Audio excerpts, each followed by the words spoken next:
आदरणीय अभिभावकगण, अध्यापकगण, जैसे कि आपको मालूम ही है कि जो सीबीएसई की छूटी हुई परीक्षाएं थी उनको 1 जुलाई से और 15 जुलाई तक करने का सीबीएसई बोर्ड का निर्णय था। लेकिन जो परिस्थितियाँ वर्तमान में बनी हुई हैं वो कदाचित ऐसी नहीं थी कि ये परीक्षाएं हो सकती थी, और इसलिए मैं सुप्रीम कोर्ट का मैं आभारी हूँ कि उन्होंने सीबीएसई की उस प्रस्ताव को सहमति दी जिसमें जो बची हुई परीक्षाएं हैं उन सभी परीक्षाओं को रद्द कर दिया गया। इसके लिए मैं अपने देश के प्रधानमंत्री श्री नरेंद्र मोदी जी और गृह मंत्री श्री अमित शाह जी का भी हृदय की गहराइयों से धन्यवाद प्रकट करना चाहता हूं कि हमारे बच्चों की सुरक्षा की दृष्टि से उन्होंने इस प्रस्ताव पर अपनी सहमति और हमको अपना आशीर्वाद दिया है। तो बच्चों में मेरी शुभकामना कि अब जो ये आपकी बची हुई परीक्षाएं थी हाई स्कूल और इंटर की, अब ये जो आपकी परीक्षाएं हो चुकी हैं उन्हीं परीक्षाओं के मूल्यांकन के आधार पर आपका परीक्षा परिणाम घोषित होगा। सीबीएसई ने तय किया है कि आपके सभी परीक्षा परिणाम 15 जुलाई तक वो घोषित कर देगा, और ऐसी स्थिति में यदि आपको ऐसा लगे कि आपके नंबर कुछ कम आ रहे हैं या मन में कहीं कसक रह जाए कि नहीं यदि परीक्षाएं होती तो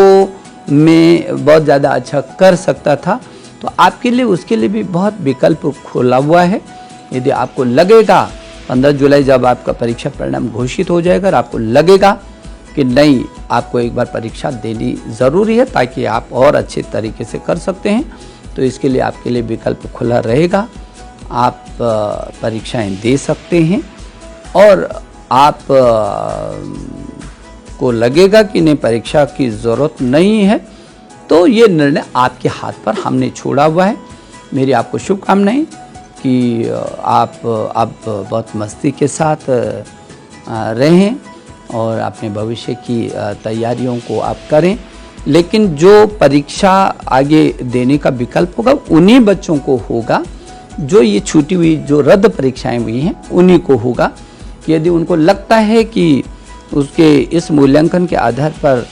उसका रिजल्ट अच्छा नहीं है तो उसके लिए बहुत अच्छा है, आपके लिए एक अच्छा विकल्प हो जाएगा कि आप परीक्षा भी दे सकते हैं उन विषयों में।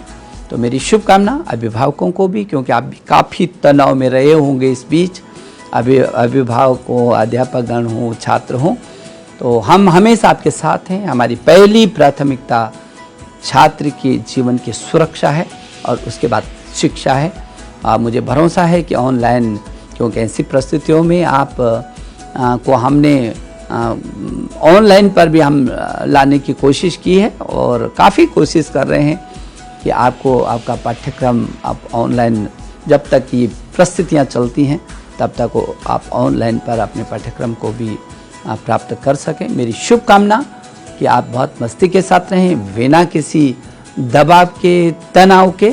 और आप इस समय को बहुत अच्छे तरीके से आगे बढ़ाएं। मेरी आपके अच्छे भविष्य के लिए शुभकामनाएं।